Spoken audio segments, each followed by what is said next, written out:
దేవీ నవరాత్రుల సందర్భంగా అమ్మవారి అలంకరణ అలానే నైవేద్యాలు వీటికి సంబంధించి రోజుకొక వీడియో చొప్పున మీ అందరికి అందిస్తున్నాం కదా. అందులో భాగంగా ఈరోజు నైవేద్యం ఏమిటి, ఈరోజు అమ్మవారి అలంకరణ ఏ విధంగా ఉంటుంది, ఈ విషయాలన్నీ రమ్మగారి మాటల్లో తెలుసుకుందాం. నమస్తే రమ్మగారు. నమస్తే జయ. రమ్మగారు, ఈరోజు ఏ విధమైన నైవేద్యాన్ని చేసి చూపించబోతున్నారు? దశమి నాడు రాజరాజేశ్వరి దేవి అపరాజితాదేవి అలంకరణ, అంటే అలంకారాలన్నీ అయిపోయినాయి, ఆఖరి రోజు కదా. ఈసారి అంటే దగ్గరగానే అయిపోయినాయి, పండగలు ఏంటో గబగబా అయిపోయినట్టు అనిపిస్తుంది. చక్కెర పొంగల్ చేసి చూపిద్దాం. తప్పకుండా అండి. మాదొక ప్రత్యేకమైన విధానం. పాలు పొయ్యము, పంచదార ఎక్కువ వేయము. పెసరపప్పు ఒక గ్లాసు బియ్యానికి హాఫ్ గ్లాసు పెసరపప్పుని ముందు కొంచెం వేయించుకోవాలి. ఇది అంటే ఈజీ మెథడే, కానీ అంత స్పీడ్గా అయిపోతుందని నేను చెప్పను. ఏం కాదు. రమ్మగారు, పెసరపప్పు ఎంత క్వాంటిటీ ఎలా రమ్మగారు? ఒక గ్లాస్ బియ్యానికి హాఫ్ గ్లాస్ పెసరపప్పు. అలానే అయితే మనము అమ్మవారి అలంకరణ ఆ రోజు యొక్క విశిష్టత అన్ని కూడా ఏ రోజుకి ఆ రోజు మనం వీడియోల రూపంలో చేసేసాము ఆల్రెడీ. అవును, అందిస్తున్నాం. ఏ రోజుకి ఆ రోజు వేస్తున్నారు కూడా. అంటే రాజరాజేశ్వరి దేవి అపరాజితాదేవి అంటే ఈ 10వ రోజున ఇప్పటిదాకా 9 రోజులు ఏ దీక్ష చేయలేని వాళ్ళు ఈ రోజున 10వ నాడైనా విజయదశమి నాడైనా అమ్మవారికి శ్రద్ధాభక్తులతో నమస్కారం చేసుకోవటం, ఓ దేవాలయ దర్శనం, ఎవరికైనా ఏదైనా చిన్న దానం అలాంటివి చేస్తే మంచి ప్రయోజనం లభిస్తుంది. ఇవాళ ఏ పనైనా మొదలు పెట్టుకోవచ్చు, కొత్త పనులు మొదలు పెట్టచ్చు, అక్షరాభ్యాసాలు చేయొచ్చు, కొత్త వెహికల్స్ కొనుక్కోవచ్చు, అన్నీను పెళ్లి సంబంధాలు మాట్లాడుకోవచ్చు, సమస్తమైన వ్యాపారాలు మొదలు పెట్టడానికి అన్నిటికీ కూడా చాలా మంచి రోజు. ఇవి ఎలాగండి? దోరగా వేయించుతున్నారా? కొంచెం దోరగా వేయించుకుంటే పెసరపప్పు, వేగిన పెసరపప్పు ప్రత్యేకమైన రుచి. అందుకని ముందే మనం పెసరపప్పు ఒకసారి వేయించేసుకుంటే అప్పుడు బియ్యము పెసరపప్పు కలిపి అన్నం వండేసుకుంటాం. తర్వాత మిగిలిన ప్రాసెస్. అసలు టోటల్ ప్రాసెస్ ఒకసారి చెప్పండి రమ్మ గారు. చెప్దాం. ఒక గ్లాస్ బియ్యము, అర గ్లాసు పెసరపప్పు, అంటే మొత్తం ఎంత అయింది? గ్లాసున్నర అయింది కదా. గ్లాసున్నర అయింది. దీనికి 1.5 గ్లాసులు అంటే గ్లాసుకి గ్లాసున్నర మన లెక్క అనమాట. అంటే ఇంచుమించుగా ఒక 2.25 గ్లాసులు బెల్లం. అయితే ఈ బెల్లంలో ఏం చేస్తా అంటే పూర్తిగా బెల్లం కాకుండా కొంచెం ఒక చారెడు పంచదార వేసుకుంటాం. మొత్తం కాకుండా 2 బెల్లం వేసి ఒక పావు పంచదార వేస్తే లూజ్గా వస్తుంది అనమాట. పాకం అందంగా కనపడుతుంది, చక్కగా వస్తుంది. మొత్తం బెల్లం కాకుండా దీనికి కనీసం ఒక గ్లాసెడు నెయ్యి వేసుకోవాలి. దాంతోపాటు మనం ఏలక్కాయలు, పచ్చకర్పూరము, కొబ్బరి ముక్కలు, జీడిపప్పులు పైన వేసుకుంటాం. దీనికి ఏంటంటే బెల్లము పాకంతో ఉడకటం అనమాట. సాధారణంగా గుడాన్నం అని చేస్తారు అమ్మవారికి. గుడాన్నం అంటే అన్నం వండి ఆ వేడి అన్నంలో అంటే దింపుతూ ఉండగానే బెల్లం వేసేసి కుమ్మేస్తారు బాగా, మొత్తం బెల్లం కలిసిపోతుంది అనమాట. దాని మీద నెయ్యేసి గుడాన్నం పెడతారు అమ్మవారికి. మా నామాల్లో గుడాన్న ప్రీతమానస అని ప్రత్యేకమైన పదం ఉంది. ఆ నామానికి అనుగుణంగా దేవాలయాలు అష్టమి నాడు గుడాన్నం పెట్టడం చాలా దేవాలయాల్లో కనిపిస్తుంది మనకేంటంటే ఈ చక్కెర పొంగల్ చేసి పెట్టడం దేవాలయాల్లో కనపడుతుంది. తిరుమలలో వెళ్తే అప్పుడప్పుడు అదృష్టవంతులకి చక్కెర పొంగల్ లభిస్తుంది. చక్కెర పొంగల్ మనకి ఎప్పుడు బాగా చేస్తాం? ధనుర్మాసంలో బాగా విరివిగా చక్కెర పొంగల్ చేస్తాము. ఈ 10వ నాడు చక్కెర పొంగల్ చేసుకోవడం కొన్ని చోట్ల పద్ధతి. అందరూ ఇదే చేయాలన్న నియమం లేదు. మీ ఇంట్లో ఏ నియమం ఉంటే అది చేసుకోవచ్చు. ఇదేంటంటే సుగంధ ద్రవ్యాలన్నీ పడతాయి. మామూలుగా పాయసంలో మనం పచ్చకర్పూరం వేయరు, అందరూ వేసుకోరు. చక్కెర పొంగల్కి పచ్చకర్పూరం దీని నియమం అన్నమాట. ఇగో రంగు మారిన చూసావా, చక్కగా వచ్చింది. ఈ రంగు మారిన పెసరపప్పుని రమ్మగారు బియ్యము పెసరపప్పు కడిగేసాము. ఇప్పుడు 1కి 2 కొంచెం 2 మీద కాసిన పోస్తే సరిపోతుంది. ఇప్పుడు మనం గ్లాస్ బియ్యం, అర గ్లాస్ పప్పు అంటే 1.5 3 గ్లాసులు నీళ్లు పోసేసి ముందు ఈ అన్నం ఉడికిపోనివ్వాలి. మొదట ఏ ప్రాసెస్ కైనా 1కి 2 అంతే కదా. మామూలుగా 1కి 2. దీనికి మనం పాకం వేస్తాం కాబట్టి నేను ఒక పావు ఎక్స్ట్రా పోసాను. కాసిన నీళ్ళు ఎక్స్ట్రా పోసాను. ఈ అన్నం ఉడికేసరికల్లా మనం ఏం చేద్దామంటే బెల్లాన్ని కొంచెం పాకంగా చేసేసుకుందాం. అలానండి. ఓకే, అది వచ్చేస్తుంది. ఈ లోపల మనం ఏం చేద్దామంటే కాస్త మొదటేమో జీడిపప్పు అవి వేయించేసుకుందాం. ఇది మూకుడు పెట్టుకుంటాం కదా. అవును, ఈ మూకుడు ఎందుకు పెడతాం అని ప్రశ్న. పెద్దది పెట్టేస్తున్నాం అనిపిస్తుంది నాకైతే. ఎందుకంటే ఇప్పుడు మనము చిన్న ప్రాసెస్గా ఇంతే, దాంతో ఇట్లా చిన్నగా చేసి చూపిస్తే ఈ వస్తువు కనపడాలి కదా. అవునవును. దీంట్లో ఏమొస్తాయి? స్పిల్ అవుతుంది, బయటికి పడిపోతుంది, చాలా ఉంటాయి తలకాయ నొప్పులు. ఆ నొప్పులు లేకుండా చేయడం కోసం చేసుకోవటానికి బాగుంటుంది. ప్లస్ ఇది చూడటానికి కదా, అందరం చూసి నేర్చుకునే విధంలో చేస్తే ఇది కొంత చాలా మందికి వచ్చి ఉంటుంది. మన విధానం మనం చేస్తాం.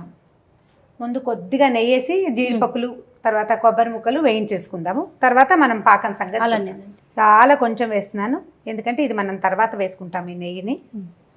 కొద్దిగా నెయ్యి కాగాక జీడిపప్పులు వేయించి తర్వాత కొబ్బరి ముక్కలు కూడా వేసేసి వేయించి పక్కన పెట్టుకుందాం. అవి చివరికి యాడ్ చేసుకునేందుకు. కుక్కర్ మంది ఇది ఇలా పెడితే చాలా అలా వచ్చేస్తుంది రమ్మగారు. చిత్తి కుక్కర్ కదా, నాకు చాలా ఇష్టం అవునా. చిన్న ముగుడు, చిన్న కుక్కరు చాలా తొందరగా అవుతాయి. ఓకే, పని స్పీడ్గా అయితే. మీ సలహా మేరకే నేను చిన్నది తీసుకున్నాను. నా ఫేవరెట్. నాకు ఎంత కుక్కర్ ఉంటే ఏం గబగబా 3-4 పదార్థాలు. అప్పుడు అన్నారు కదా రమ్మగారు, కుకింగ్ షోస్ స్టార్ట్ చేద్దాం అనగానే మీరు చిన్ని తీసుకోండి, చక్క స్టీల్ తీసుకోండి అని చెప్పారు కదా. వేద్దామా జీడిపప్పు వేసి?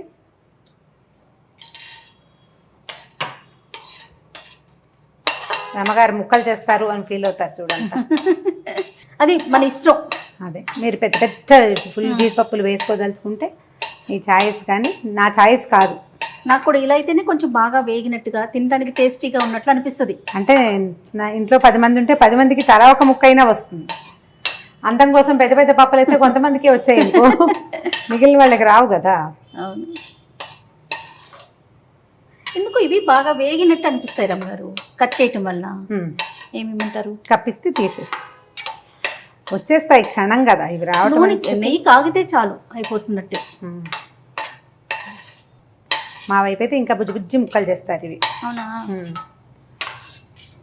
ప్రసాదంలో ముద్దకి వచ్చేలాగా అన్నమాట.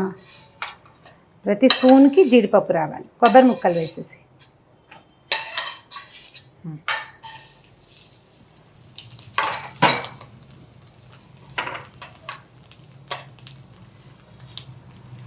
రమ్మగారు ఎండు కొబ్బరి కూడా వేసుకుంటారు కదా. ఎండు కొబ్బరి వేసుకుంటారు, ఎండు కొబ్బరి వేసుకోవచ్చు.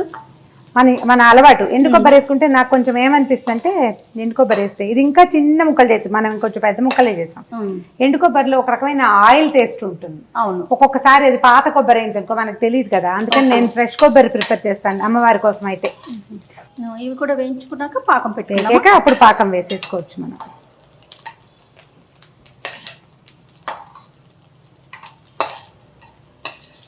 వేగిన వాసన వస్తుంది చూసారా, అనిపిస్తుందండి. ఈ ముక్కలు తీసేస్తాను.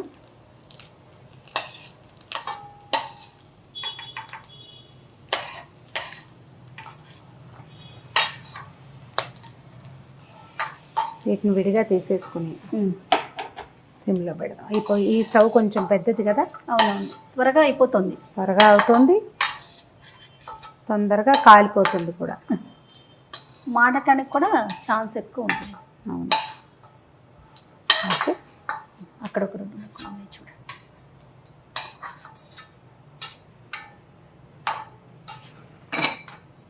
బెల్లం ఇచ్చేసి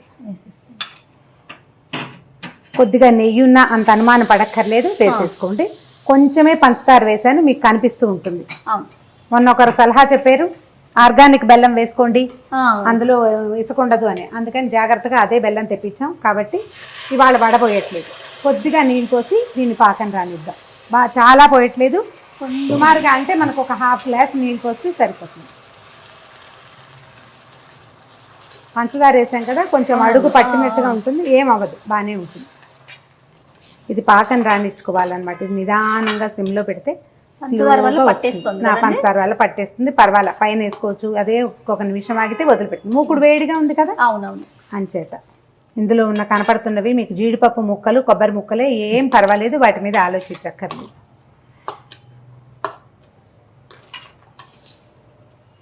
ఇది కరిగిపోతుంది. మన కుక్కర్ వస్తే సరిపోతుంది. ఈ కనపడుతున్నవన్నీ కూడా జీడిపప్పు వాటి తాలూకు రెసిడ్యూవే, అంత కంగారేం లేదు. నలకలు ఉన్నాయి వడపోయండి అని చెప్పక్కర్లేదు నాకు. ఏ బెల్లమైనా రమ్మగారు కొంచెం మనకు చూస్తే అర్థమవుతుంది. కాకపోతే మన మామూలు బెల్లంలో కొంచెం వడపోత ఉండాలి. నేను మనం చేసినప్పుడు చూసాం కదా. ఇప్పుడు అవసరం లేదు, ఇది బాగానే ఉంది. కాకపోతే ప్రతి వాళ్ళు ఆర్గానిక్ బెల్లము అవి వెతుకుని కొనగలరా? అది కొనలేరు కదా, మన వీలుని బట్టి. ఇప్పుడు మామూలు బెల్లం కొనుక్కుంటే వడపోసుకుంటే అయిపోతుంది అంతే. వేడి తగిలేసరికి పంచదార చూడు పాకం వచ్చేస్తుంది గట్టిలాగా. దాన్ని ఒక 2 నిమిషాలు వదిలిపెట్టేద్దాము, పాకం రానిస్తే సరిపోతుంది. అట్లా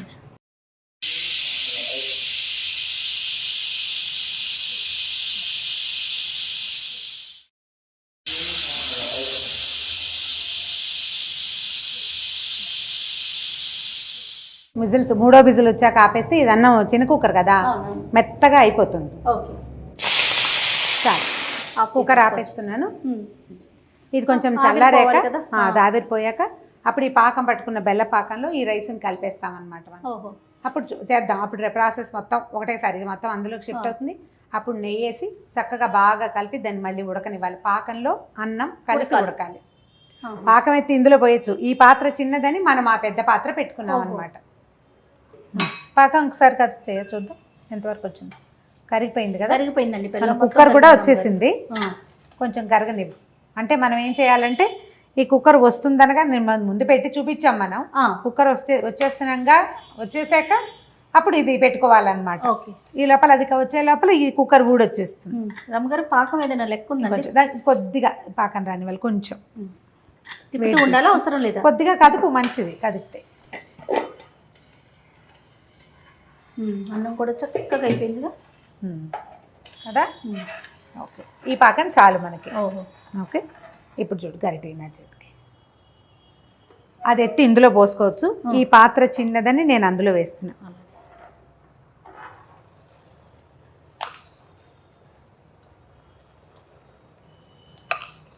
కొంచెం మెత్తగా ఉడికింది చూసామా. ఇప్పుడు బాగుంటుంది అన్నమాట. 3 విజిల్స్ రానిస్తేనే మంచిది. పప్పు కూడా వేగిన కదా, పెసరపప్పు వాసన డిఫరెంట్గా ఉంది చూడు. అవును. ఒకసారి కదుపు. దీన్ని ఏం చేద్దామంటే చిన్న స్టవ్ మీదకి మార్చుకుందామే. ఓకే, కొంచెం కొంచెం ముందు పెట్టండి. గిన్నె కొంచెం వంకరగా అనిపిస్తుంది. రైట్. ఇప్పుడు నా చేతికి. ఇప్పుడు మనం నెయ్యి పక్కన పెట్టుకున్నాం కదా. మొదట ఏం చేసాం, చాలా కొంచెం నేతిలో వేయించాం కదా. ఇప్పుడు ఫుల్గా వేసేస్తున్నాను. వేసి మళ్ళీ అవసరానికి అడుగంటుతోందని అనుమానం వచ్చినప్పుడు వేసుకుంటాము.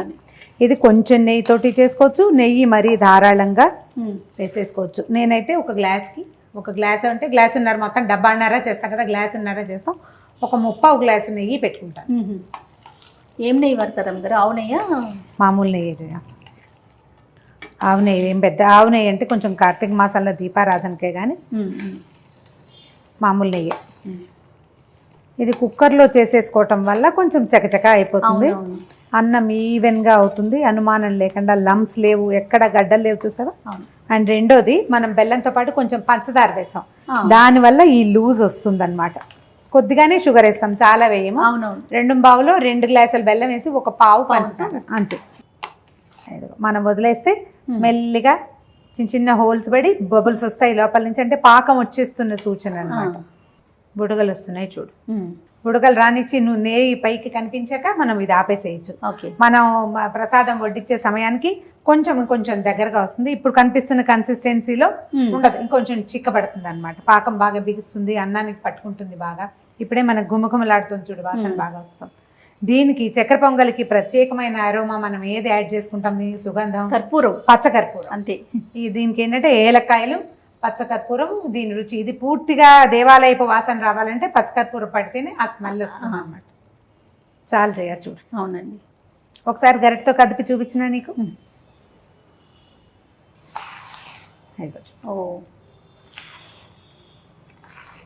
ఇంకా వదిలేసామనుకో అడుగంటుతానంటుంది.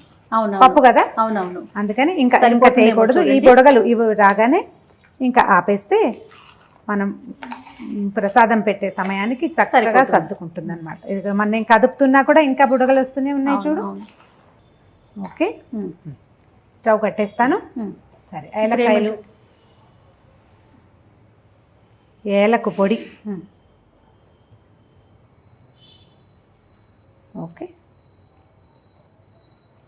తర్వాత పచ్చకర్పూరం. పచ్చకర్పూరం మన ఇంట్లో ఉంది కదా అని విరివిగా వాడేయకూడదండి, చేదు వస్తుంది. చాలా చిన్న ముక్క దీన్ని ఇట్లా పొడి చేసుకుని ఇది వేసుకోవాలి. సరిపోతుంది రమ్మగారు? ఎక్కువైపోతుంది. ఇప్పుడు జీడిపప్పులు ఇచ్చేసి చాలా చిన్న ముక్క. మనం ఇప్పుడు ఈ పండగ రోజుల్లో అమ్మవారికి తాంబూలం సమర్పిస్తాం కదా. ఈ తాంబూలంలో కూడా ఒక ఏలకాయ, ఒక లవంగము, కొద్దిగా పచ్చకర్పూరము పెట్టి సమర్పిస్తారు. జాజికాయ అవి కూడా ఇస్తారు. అవునవును. కొబ్బరి కొబ్బరి. ముక్కలు ఇచ్చేసి కొబ్బరి ముక్కలు ఇవి మీరు ఎండు కొబ్బరి కావాలంటే ఎండు కొబ్బరి వేసుకోవచ్చు, లేదా పచ్చి మన కొబ్బరి అలవాటుని ముక్కలే, బట్టి. మన అలవాటు మన నచ్చటాన్ని బట్టి. ఒకసారి పచ్చి కొబ్బరి ముక్కలు ట్రై చేసి చూడండి, నచ్చితే చేసుకోవచ్చు. నీకు ఇప్పుడు పచ్చకర్పూరం వాసన చూసావా ఎట్లా వస్తుందో? కమ్మగా.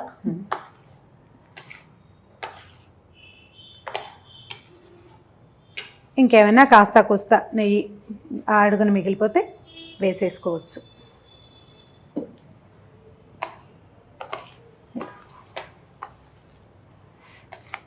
రెడీ మన చక్కెర పొంగలి. దీంట్లో పాలు పోసే విధానాలు ఎవరి చాయిస్ వాళ్ళది, మేం చేసే పద్ధతి ఇది. ఇప్పుడు చూడు పాకం వచ్చిన ధోరణి చూడు ఎలా కనపడుతుందో నీకు. అది కరెక్ట్ పాలు అన్నమాట. బౌల్ తీసుకోవచ్చా?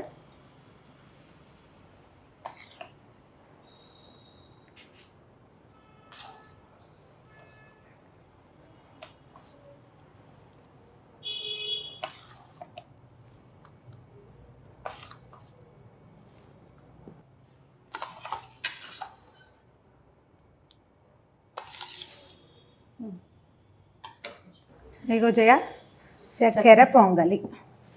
చాలా స్పీడ్గా చేసేసారు రమ్మగారు. స్పీడ్ కుక్కర్ రావాలి, పాకం రావాలి, ఆ రెండు వస్తే అయిపోతుంది. మనకి వేరే పని లేకపోతే అవునవును. సహజంగా ఏ రోజు పెట్టుకుంటామండి నవరాత్రులు? అంటే మధ్య రోజుల్లో ఒక రోజు చక్కెర పొంగల్ పెట్టినా కూడా ఎక్కువగా విజయదశమి నాడే చక్కెర పొంగల్ చేస్తారు.